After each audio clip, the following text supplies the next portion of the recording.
Making chili with my chili base. Great northern beans, whatever beans you have. Black beans. You can bulk it up with some corn. Now let's dump the meat in. Yep. With all the fat and broth. Just warm this up and you got yourself really fast chili.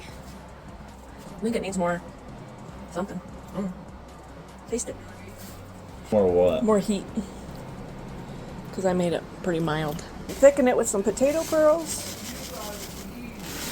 Potato pearls. It's instant potatoes. Oh. Here's your secret ingredient. Cocoa? Tablespoon or 2 of cocoa. It gives it depth of flavor. I learned it in the chili cook-up. You can make cornbread, dump chili on it. Just 1 scoop. Cornbread is actually yummy. It doesn't taste wonky. Yeah, even though it says Best Buy 2 years ago.